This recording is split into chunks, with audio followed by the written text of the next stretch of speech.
Hello and welcome to this audiobook. Today, we bring you the short story, The Devoted Friend by Oscar Wilde.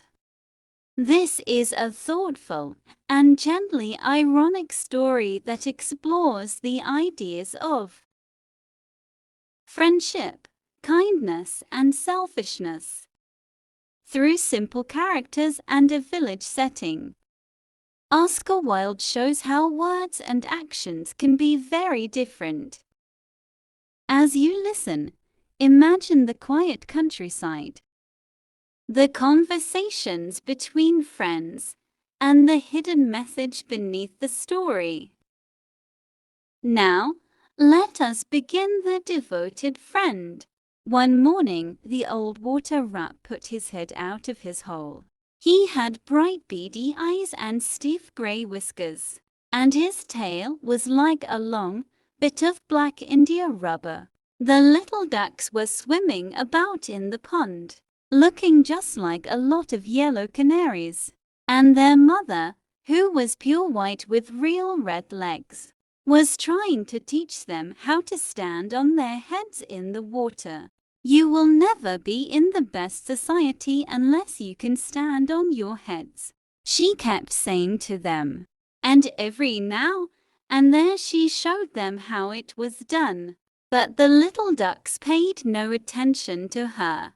They were so young that they did not know what an advantage it is to be in society at all. What disobedient children, cried the old water rat. They really deserve to be drowned. Nothing of the kind, answered the duck. Everyone must make a beginning, and parents cannot be too patient. I know nothing about the feelings of parents, said the water rat. I am not a family man. In fact, I have never been married, and I never intend to be.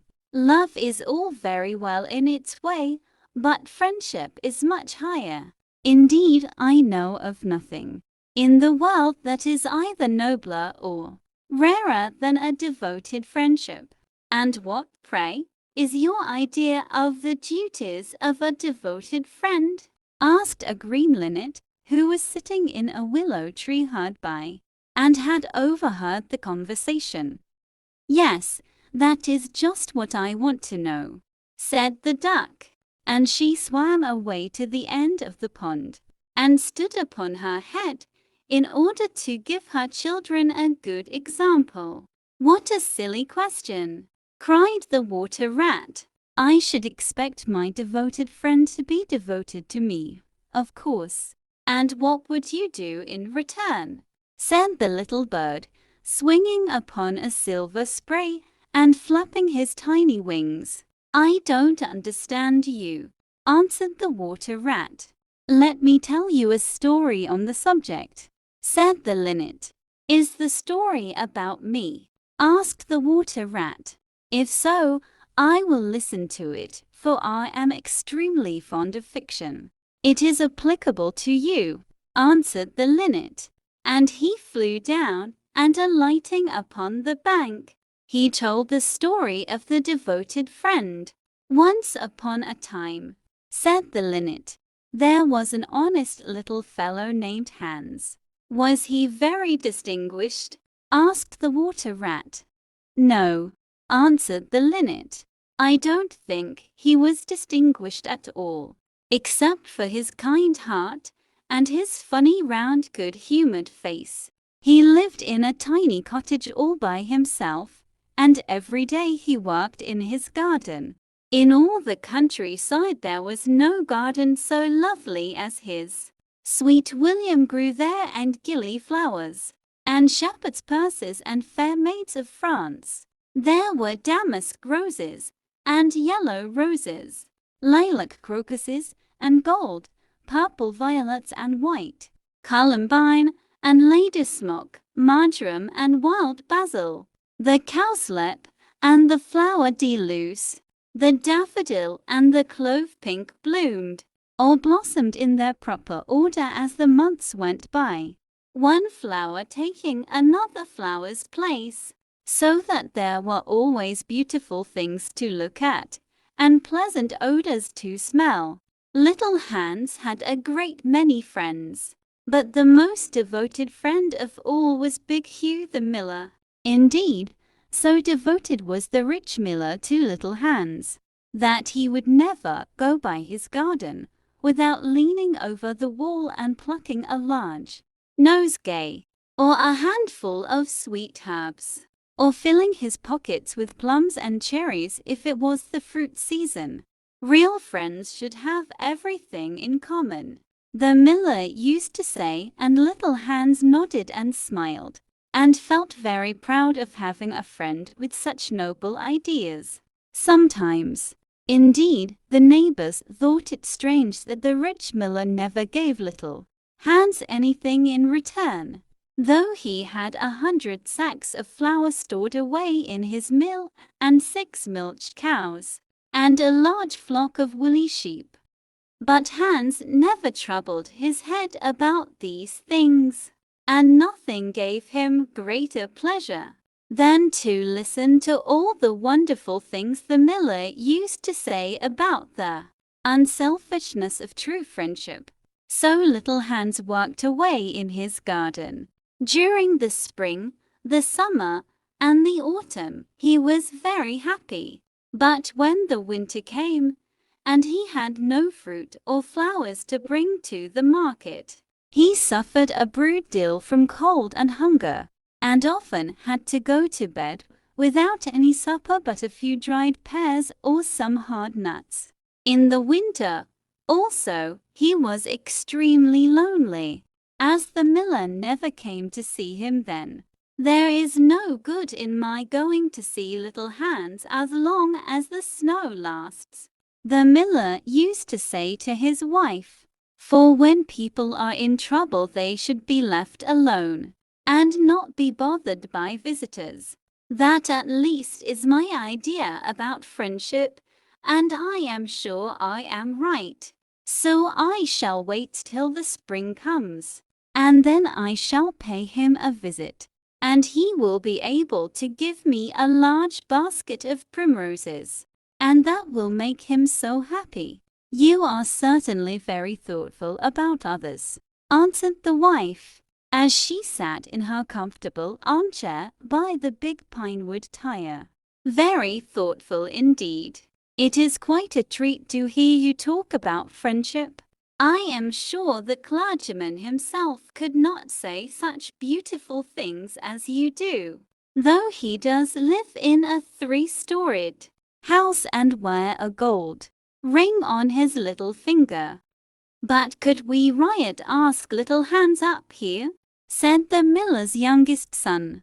"If poor Hans is in trouble, I will give him half my porridge and show him my white rabbits." "What a silly boy you are!" cried the miller. "I really don't know what is the use of sending you to school. You seem not to learn anything. Why, if Little Hans came up here and saw our warm fire, and our good supper, and our great cask of red wine, he might get envious. And envy is a most terrible thing, and would spoil anybody's nature. I certainly will not allow Hans's nature to be spoiled. I am his best friend, and I will always watch over him, and see that he is not led into any temptations. Besides, if Hans came here, he might ask me to let him have some flour on credit, and that I could not do. Flour is one thing and friendship is another, and they should not be confused. Why, the words are spelt differently and mean quite different things. Everybody can see that." "How well you talk," said the miller's wife, pouring herself out a large glass of warm ale. "Really, I feel quite drowsy. It is just like being in church." "Lots of people act well," answered the miller, "but very few people talk well, which shows that talking is much the more difficult thing of the two, and much the finer thing also. and he looked sternly across the table at his little son, who felt so ashamed of himself that he hung his head down and grew quite scarlet and began to cry into his tea. However, he was so young that you must excuse him. "Is that the end of the story?" asked the water rat. "Certainly not," answered the linnet. "That is the beginning." "Then you are quite behind the age," said the water rat. "Every good storyteller nowadays starts with the end, and then goes on to the beginning and concludes with the middle. That is the new method. I heard all about it the other day from a critic who was walking round the pond with a young man. He spoke of the matter at great length, and I am sure he must have been right, for he had blue spectacles and a bald head, and whenever the young man made any remark, he always answered, 'Pooh! But pray go on with your story. I like the miller immensely. I have all kinds of beautiful sentiments myself, so there is a great sympathy between us.'" "Well," said the linnet, hopping now on one leg and now on the other, "as soon as the winter was over, and the primroses began to open their pale yellow stars, the miller said to his wife that he would go down and see little Hans." "Why, what a good heart you have!" cried his wife. "You are always thinking of others. And mind you take the big basket with you for the flowers." So the miller tied the sails of the windmill together with a strong iron chain, and went down the hill with the basket on his arm. "Good morning, little Hans," said the miller. "Good morning," said Hans, leaning on his spade and smiling from ear to ear. "And how have you been all the winter?" said the miller. "Well, really," cried Hans, "it is very good of you to ask. Very good indeed. I am afraid I had rather a hard time of it, but now the spring has come, and I am quite happy, and all my flowers are doing well." "We often talked of you during the winter, Hans," said the miller, "and wondered how you were getting on." "That was kind of you," said Hans. "I was half afraid you had forgotten me." "Hans, I am surprised at you," said the miller.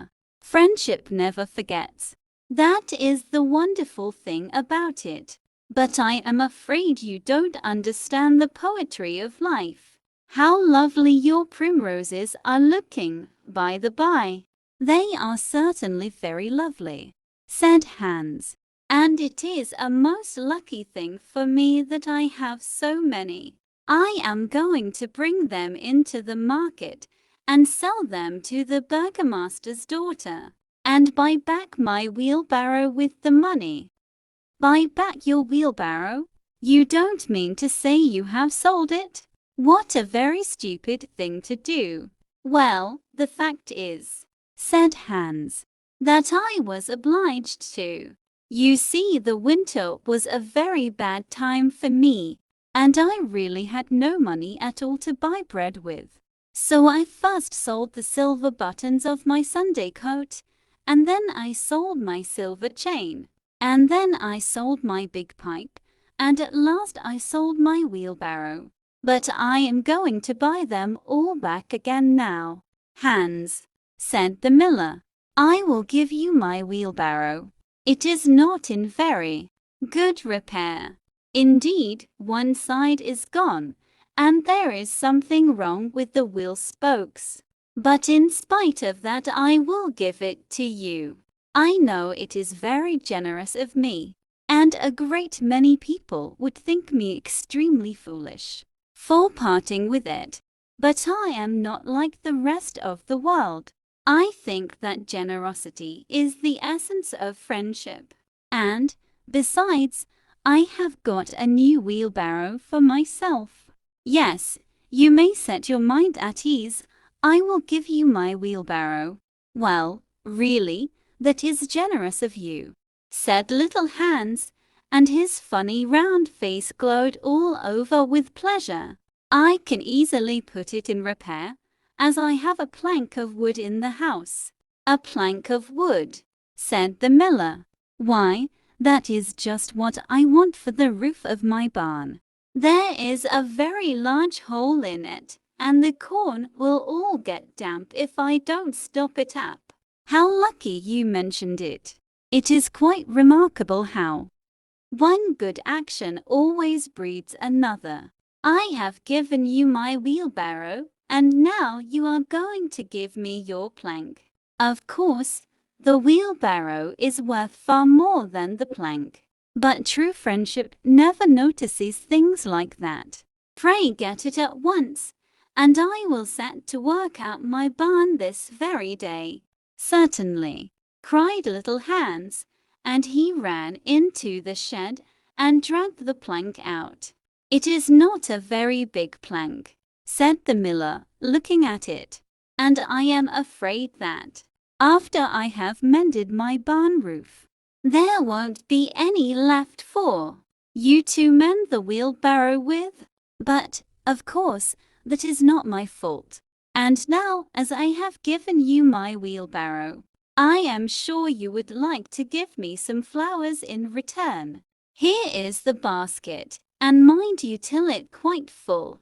"Quite full," said little Hans, rather sorrowfully, for it was really a very big basket, and he knew that if he told it he would have no flowers left for the market, and he was very anxious to get his silver buttons back. "Well, really," answered the miller, "as I have given you my wheelbarrow, I don't think that it is much to ask you for a few flowers. I may be wrong, but I should have thought that friendship, true friendship, was quite free from selfishness of any kind." "My dear friend, my best friend," cried little Hans, "you are welcome to all the flowers in my garden. I would much sooner have your good opinion than my silver buttons any day." And he ran and plucked all his pretty primroses and tilled the miller's basket. "Goodbye, little Hans," said the miller, as he went up the hill with the plank on his shoulder and the big basket in his hand. "Goodbye," said little Hans, and he began to dig away quite merrily. He was so pleased about the wheelbarrow. The next day he was nailing up some honeysuckle against the porch, when he heard the miller's voice calling to him from the road. So he jumped off the ladder and ran down the garden and looked over the wall. There was the miller with a large sack of flour on his back. "Dear little Hans," said the miller, "would you mind carrying this sack of flour for me to market?" "Oh, I am so sorry," said Hans, "but I am really very busy today. I have got all my creepers to nail up, and all my flowers to water, and all my grass to roll." "Well, really," said the miller, "I think that, considering that I am going to give you my wheelbarrow, it is rather unfriendly of you to refuse." "Oh, don't say that," cried little Hans. "I wouldn't be unfriendly for the whole world." And he ran in for his cap and trudged off with the big sack on his shoulders. It was a very hot day, and the road was terribly dusty. And before Hans had reached the 6th milestone, he was so tired that he had to sit down and rest. However, he went on bravely, and at last he reached the market.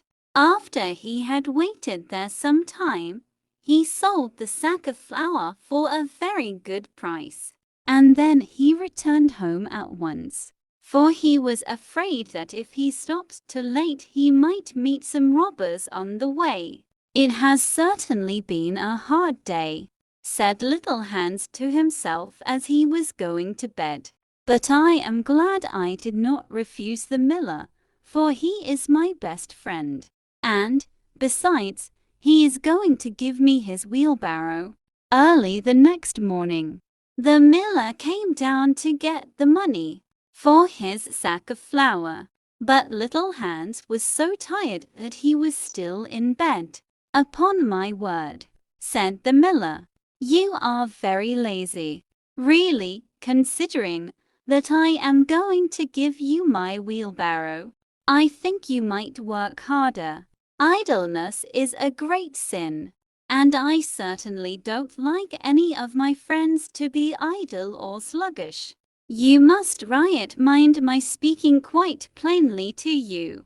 Of course I should not dream of doing so if I were your friend. But what is the good of friendship if one cannot say exactly what one means?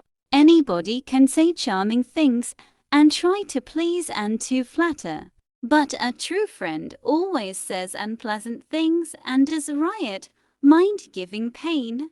Indeed, if he is a really true friend, he prefers it, for he knows that then he is doing good." "I am very sorry," said Little Hans, rubbing his eyes and pulling off his nightcap, "but I was so tired that I thought I would lie in bed for a little time and listen to the birds singing. Do you know that I always work better after hearing the birds sing?" "Well, I am glad of that," said the miller, clapping Little Hans on the back, "for I want you to come up to the mill as soon as you are dressed and mend my barn roof for me." Poor Little Hans was very anxious to go and work in his garden, for his flowers had not been watered for 2 days, but he did not like to refuse the miller, as he was such a good friend to him. "Do you think it would be unfriendly of me if I said I was busy?" he inquired in a shy and timid voice. "Well, really," answered the miller, "I do not think it is much to ask of you, considering that I am going to give you my wheelbarrow.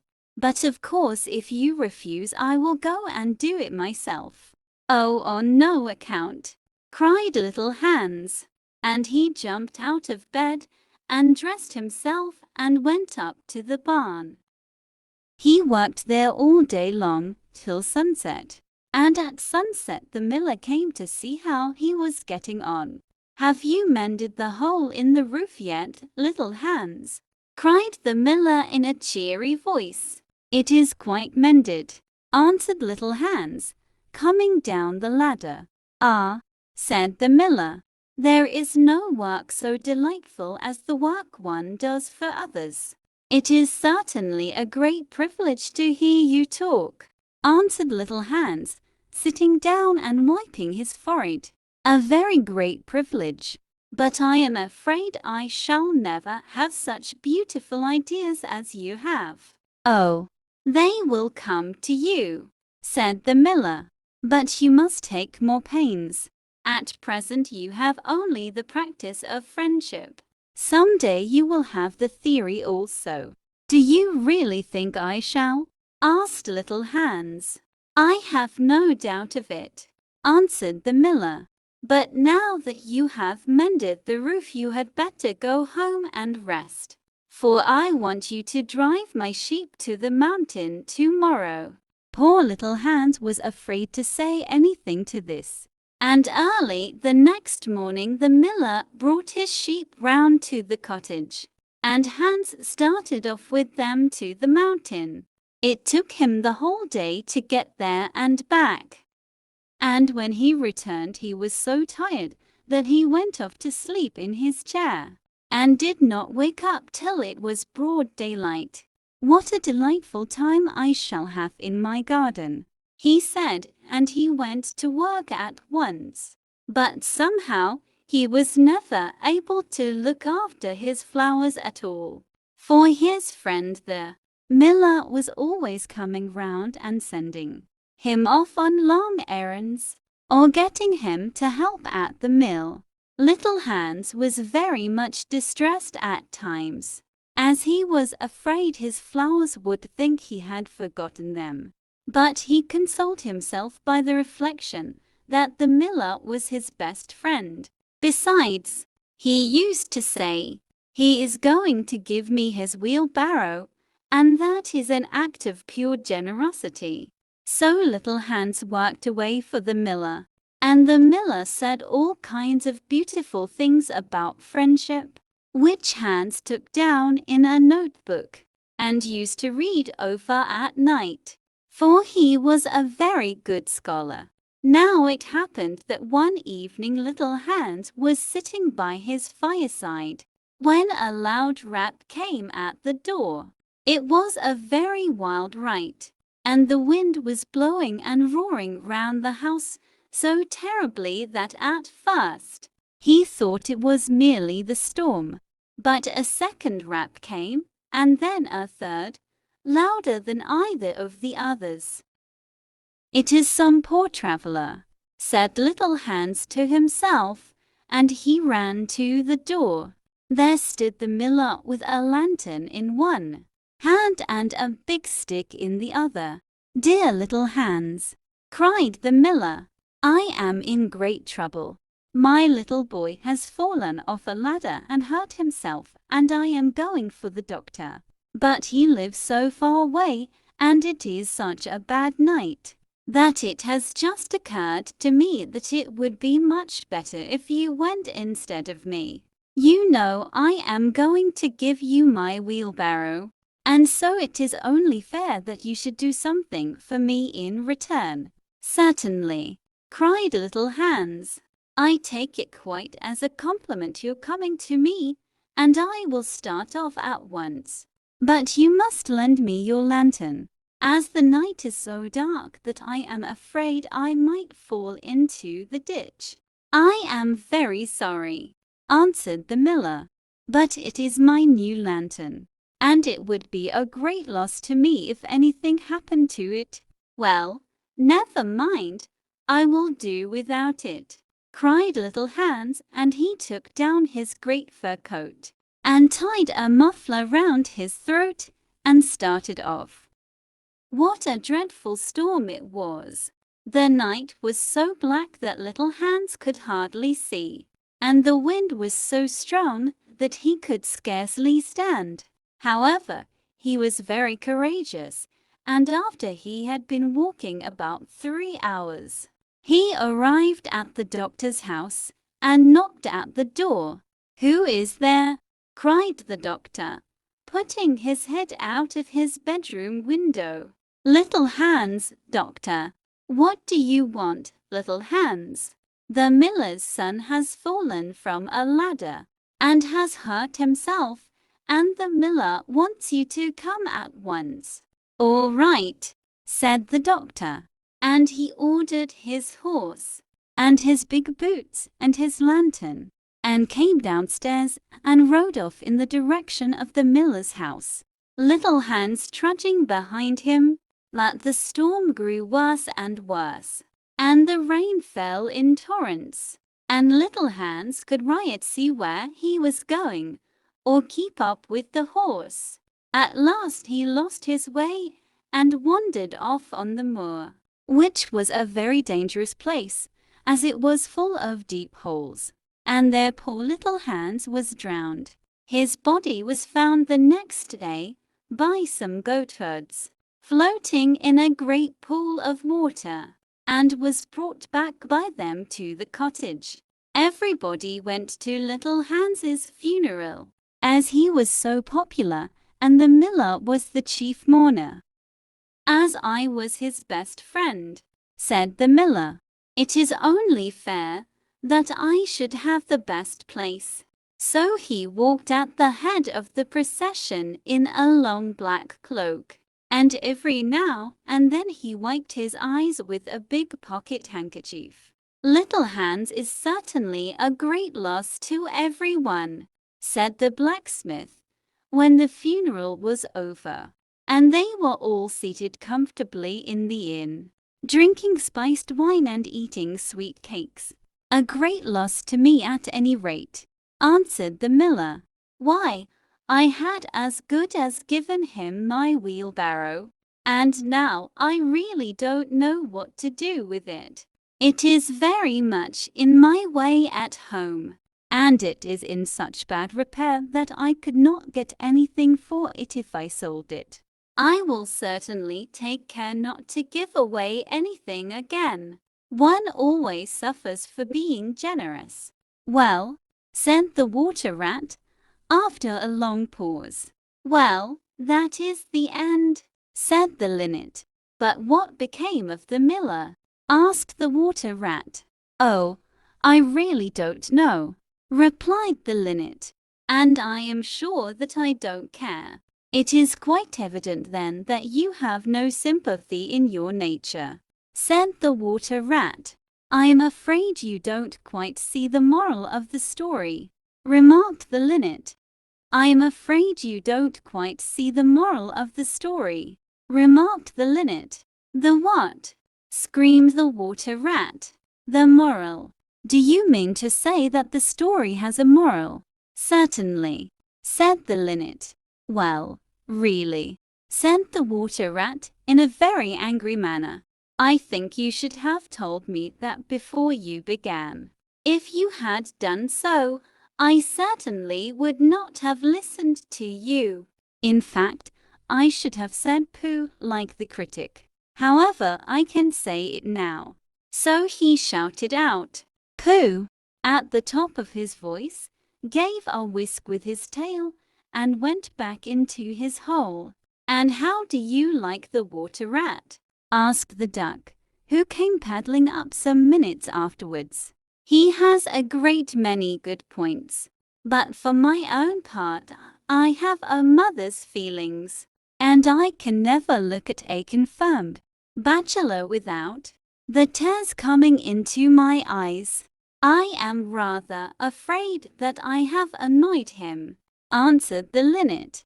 The fact is that I told him a story with a moral. Ah, that is always a very dangerous thing to do, said the duck, and I quite agree with her. You have just listened to The Devoted Friend by Oscar Wilde. Through this story, the writer reminds us that true friendship is shown through actions, not words. Behind the simple village life and gentle humor, Oscar Wilde delivers a powerful moral lesson. Thank you for listening to this audiobook. If you enjoyed this story, please like, share, and subscribe to the channel for more short stories and literature audiobooks. Until next time, happy listening.